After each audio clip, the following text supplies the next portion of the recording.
দেৱ এই মুহূৰ্তত এখন গুৰুত্বপূৰ্ণ বৈঠক কেন্দ্ৰীয় গৃহমন্ত্ৰী অমিত শ্বাহৰ বাসভৱনত অনুষ্ঠিত হৈ আছে, য'ত কেন্দ্ৰীয় গৃহ সচিব উপস্থিত আছে, আইবিৰ সঞ্চালক উপস্থিত আছে আৰু লগতে জম্মু কাশ্মীৰৰ DGP তেওঁ এই বৈঠকত অংশগ্ৰহণ কৰিছে। আৰু মূলতঃ গোটেই বিষয়টোৰ পটভূমি যদিও দিল্লী, কিন্তু ইয়াৰ অভিকেন্দ্ৰ এতিয়া যিখিনি লিংক এষ্টাব্লিছ হৈছে তাৰ ফলত দেখা পোৱা গৈছে যে ক'ৰবাত নহয় ক'ৰবাত জম্মু কাশ্মীৰ, পুলৱামা এই গোটেই বিষয়খিনি যেন ক'ৰবাত নহয় ক'ৰবাত লিংকড হৈ আছে। গোটেই ঘটনাক্ৰম এসপ্তাহৰ আগতে আদিল আহমেদ বুলি যিগৰাকী চিকিৎসকক জম্মু কাশ্মীৰ আৰক্ষীয়ে স্পেচিফিক ইণ্টেলৰ যি তেওঁলোকে লাভ কৰিছিল তাৰ ফলত তেওঁক গ্ৰেপ্তাৰ কৰিছিল। আৰু তাৰপিছত তেওঁক জেৰা কৰাৰ পিছত ফৰিদাবাদ, দিল্লী NCR কাষৰীয়া, দিল্লীৰ কাষৰীয়া ফৰিদাবাদ হাৰিয়ানাৰ তাত 360 কেজি RDX এজন চিকিৎসক মুজামিল চাকিল তেখেতৰ ঘৰৰ পৰা উদ্ধাৰ কৰা হয় আৰু তেখেতে এখন হাস্পাতালত চিকিৎসাধীন আছিল, ব্যক্তিগত এখন চিকিৎসালয়ত তেওঁ চিকিৎসক হিচাপে কৰ্মৰত আছিল। আৰু তাৰপিছত চাহাৰানপুৰৰ অন্য এজন চিকিৎসক উত্তৰ প্ৰদেশৰ, তেওঁৰ পৰাও বুজন সংখ্যক হাৰিয়ানাত ফৰিদাবাদত তেওঁৰ পৰা সজীৱ গুলী উদ্ধাৰ কৰে। আৰু ইয়াৰ পিছৰ ঘটনাক্ৰম কালি এই ঘটনা দুটা হোৱাৰ পিছত ফৰিদাবাদত দিল্লীৰ লালকিল্লাত যি কাৰ বিস্ফোৰণ হয় তাত উমৰ বুলি যিগৰাকী ব্যক্তি বা যিগৰাকী চিকিৎসক উমৰ, তেখেতক প্ৰাইম ছাছপেক্ট হিচাপে সন্দেহ কৰা হৈছে। আৰু সেই গোটেই ঘটনাখিনি কেন্দ্ৰীয় অনুসন্ধানকাৰী সংস্থা যিকেইটা আছে, নিয়া, NSG,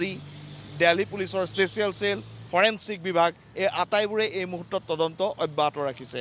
গতিকে আজি এই মুহূৰ্তত কেন্দ্ৰীয় গৃহমন্ত্ৰী অমিত শ্বাহৰ বাসভৱনত গুৰুত্বপূৰ্ণ বৈঠকখন চলি আছে।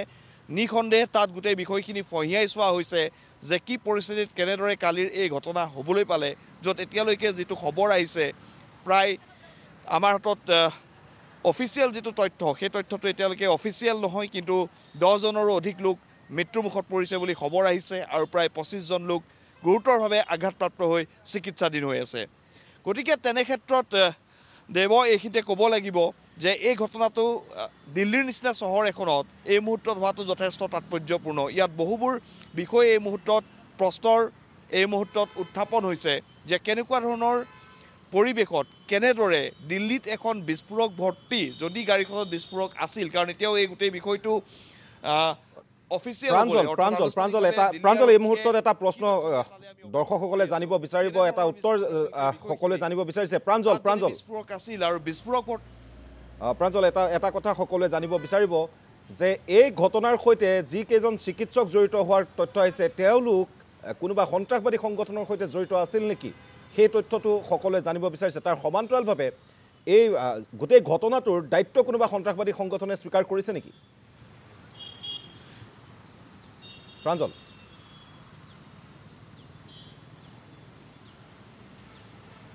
দেৱ, গুৰুত্বপূৰ্ণ বিষয়।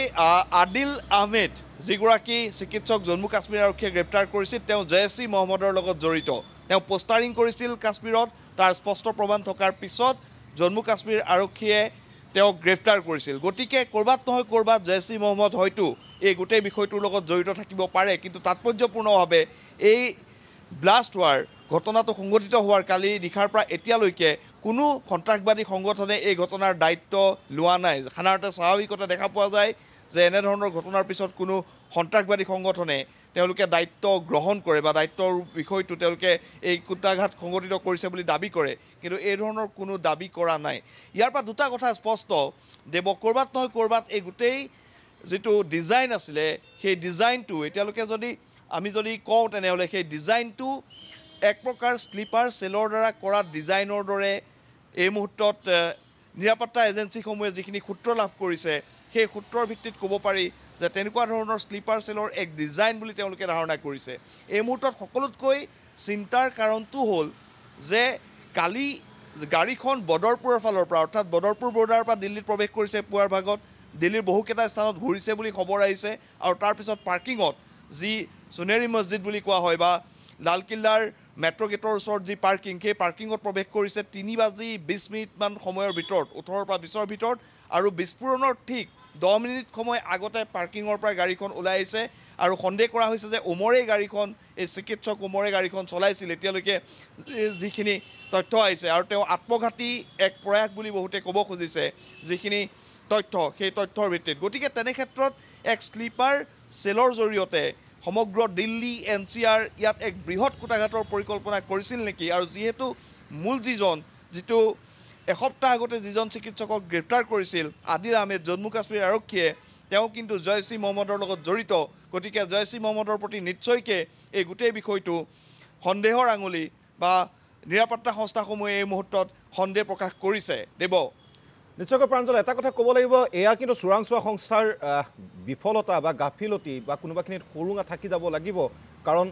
আজিৰ পৰা 10 দিন আগত 360 কেজিকৈ RDX উদ্ধাৰ হোৱাৰ পাছত এনেধৰণৰ কুটাঘাট হোৱাটো কোনো কাৰণতে অস্বাভাৱিক নাছিল গতিকে এইটো এটা প্লেনিং আঁচনি তেওঁলোকে ইতিমধ্যেই কৰিছিল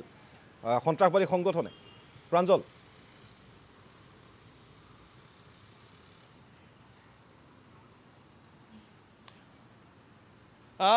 দেৱ এইখিনিতে ধাৰাবাহিকভাৱে আমি যদি যিকেইটা সন্ত্ৰাসবাদী আক্ৰমণ শেহতীয়াকৈ আমাৰ দেশত হৈছে তাৰ ডিজাইনটো যদি লক্ষ্য কৰোঁ সেয়া একেবাৰে পুলৱামাৰ পৰা পহেলগামৰ পৰা আৰম্ভ কৰি কালিৰ ঘটনাটোলৈকে আপুনি যদি এই গোটেই বিষয়খিনি অধ্যয়ন কৰা যায় তেতিয়াহ'লে এটা বিষয় পৰিস্ফুট হয় যে ক'ৰবাত নহয় ক'ৰবাত তেওঁলোকে আগতেই এই গোটেই বিষয়খিনি কেনেদৰে কি কৰিব এটা ডিজাইন কৰে ডিজাইন ৱৰ্ক কৰে আৰু য'ত সুৰুঙা দেখা পায় বা যিবোৰ জেগাত এই ধৰণৰ নিৰাপত্তাৰ থাকে কিন্তু য'ত অকণমান শিথিলতা দেখা পায় তেনেবোৰ অঞ্চল টাৰ্গেট কৰি লয় গতিকে তেনে ক্ষেত্ৰত নিখণ্ডেভাৱে এই প্ৰশ্নটো নিৰাপত্তা সংস্থাসমূহৰ প্ৰতি আহিব যে দিল্লীৰ দৰে অঞ্চল লালকিল্লাৰ দৰে অঞ্চল য'ত জনবহুল আৰু এনে এটা অঞ্চলত য'ত সকলো সময়তে ৰেড এলাৰ্ট বুলি ক'ব পাৰি কেইবাতৰপীয়া নিৰাপত্তা ব্যৱস্থা দিল্লীত থাকে সীমান্ত অঞ্চলত থাকে বা তাৰ পৰা যিবোৰ গাড়ী অহা হয় অহৰহ নিৰীক্ষণ কৰা হয় তেনে ক্ষেত্ৰত এই ধৰণৰ ঘটনা এটা এই ধৰণৰ গাফিলতি ক'ত হ'ল বা সুৰুঙা ক'ত থাকি গ'ল যাৰ কাৰণে বিস্ফোৰক থকা গাড়ী এখন দিল্লীত প্ৰৱেশ কৰিবলৈ পালে দুটা প্ৰশ্ন আছে প্ৰথম প্ৰশ্নটো হৈছে বিস্ফোৰকখিনি পাৰ্কিঙত ৰখা হৈছিল তাৰ পৰা সংস্থাপিত কৰা হৈছিল নে গাড়ীখন যেতিয়া বদৰপুৰৰ পৰা প্ৰৱেশ কৰিছিল তেতিয়াই বিস্ফোৰক আছিল এই দুটা প্ৰশ্ন গতিকে তেনে ক্ষেত্ৰত নিৰাপত্তা সংস্থাসমূহে এই এংগেলটো নিশ্চয় চাইছে কিন্তু ক'ৰবাত নহয় ক'ৰবাত এই মুহূৰ্তত নিৰাপত্তা সংস্থাসমূহৰ প্ৰতি চোৰাংচোৱা সংস্থাৰ প্ৰতি এই প্ৰশ্নটো কিন্তু আহিছে কাৰণ দেশৰ নিৰাপত্তা আভ্যন্তৰীণ নিৰাপত্তাৰ কাৰণে এই বিষয়সমূহ কিন্তু অতিকৈ স্পৰ্শপাতৰ দেৱ হয় নিশ্চয়কৈ এটা কথা ক'ব লাগিব যে দেশৰ ইমান বিয়াগুম চোৰাংচোৱা সংস্থা আৰু ইমানখিনি আৰক্ষী ব্যৱস্থা ইমান কটকটীয়া নিৰাপত্তা ব্যৱস্থা থকাৰ পাছতো লালকিল্লা হেন জেগাত এনেধৰণেৰে এক বিস্ফোৰণৰ ঘটনা সংঘটিত হোৱাটো নিশ্চয়কৈ যথেষ্ট চিন্তাৰ কথা আৰু দেশৰ সুৰক্ষা ব্যৱস্থাৰ কাৰণে চিন্তাৰ কথা যেহেতু এতিয়ালৈকে জেএছই মহম্মদেই এই ঘটনাটোৰ সৈতে জড়িত হ'ব পাৰে বুলি বহুতে সন্দেহ প্ৰকাশ কৰিছে কিন্তু আন এটা দিশো প্ৰাঞ্জল পোহৰলৈ আহিছে আমি সেই দিশটো আলোচনা কৰিব বিচাৰিছোঁ এই মুহূৰ্তত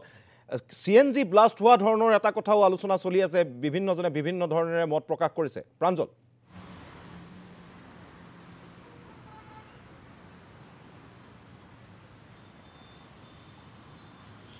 নিশ্চয় চাওক সাধাৰণতে দিল্লীত যিবোৰ গাড়ী থাকে বেছিভাগ গাড়ীয়ে CNGৰ দ্বাৰা চালিত হয় ঘটনাটো যদি CNGৰ বিস্ফোৰণ হ'ল হয় তেতিয়াহ'লে যিটো প্ৰাবল্য দেখা পোৱা গ'ল 100 পৰা 150 বা 200 মিটাৰ পৰ্যন্ত বিস্ফোৰণটোৰ এক প্ৰাবল্য দেখা পোৱা গৈছে অনুভূত হৈছে সমান্তৰালকৈ গাড়ী এখন যেতিয়া CNGত জ্বলে খুব হঠাৎ তেনেকৈ জ্বলি নাযায় ইয়াৰ পূৰ্বৰ যিবোৰ গাড়ী এনেধৰণৰ জ্বলা উদাহৰণ আছে হয়তো যথেষ্ট ব্যাপক ক্ষতি হয় কিন্তু এনেধৰণৰ প্ৰায় 10তকৈ অধিক লোক নিহত হোৱা কিন্তু আমি ঘটনা সংঘটিত হোৱা স্থানটো চাব লাগিব সেই স্থানত সেই সময়ত ইখন গাড়ীৰ লগত সিখন গাড়ী লাগি থাকে আৰু গোটেইবোৰ গাড়ীয়ে CNG গাড়ী কিন্তু ইলেক্ট্ৰিক গাড়ী কিছুমানতো অগ্নিসংযোগ হৈছে অটো ৰিক্সা আছে ই ৰিক্সা আছে য'ত অগ্নিসংযোগ হৈছে গতিকে এই যিটো অত্যাধিক যিটো প্ৰাবল্য আৰু অধিকভাৱে অন্য গাড়ীসমূহত জুই লগাৰ প্ৰৱণতা এই দুইটা বস্তু কিন্তু CNG গাড়ী সাধাৰণতে যেতিয়া তাত অগ্নি সংযোগ হয় বা CNG গাড়ীত যেতিয়া জুই লাগে বা বিস্ফোৰণ হয় এই ধৰণৰ ঘটনা কিন্তু দেখা পোৱা নাযায় গতিকে ই অলপ ব্যতিক্ৰম সেইকাৰণেই এই গোটেই ডিজাইনটো এক সন্ত্ৰাসবাদী আক্ৰমণ নেকি বা কুটাঘাটৰ পৰিকল্পনাৰ অংশ নেকি এই বিষয়খিনি নিৰাপত্তা সংস্থাসমূহে তন্নতন্নকৈ চাই আছে হয়তো দিল্লী আৰক্ষীয়ে কেনেধৰণৰ বক্তব্য দিব সেয়া লক্ষণীয় হ'ব আমি অপেক্ষা কৰি আছোঁ দিল্লী আৰক্ষীৰ আনুষ্ঠানিক বা ইতিমধ্যে কালি কেন্দ্ৰীয় গৃহমন্ত্ৰীয়েও কৈছে যে মাল্টিপল এজেঞ্চি যিহেতু নিয়োজিত কৰা হৈছে আৰু তেওঁ নিজেও এইটো কথা উল্লেখ কৰিছে যে সকলোখিনি কথা জনসাধাৰণক জনোৱা হ'ব গতিকে আমি অপেক্ষা কৰিছোঁ চৰকাৰৰ ফালৰ পৰা বিশেষকৈ দিল্লী আৰক্ষী আৰু কেন্দ্ৰীয় চৰকাৰৰ ফালৰ পৰা গৃহ মন্ত্ৰালয়ৰ ফালৰ পৰা কি আনুষ্ঠানিক বিবৃতি আহে এই ক্ষেত্ৰত দেৱ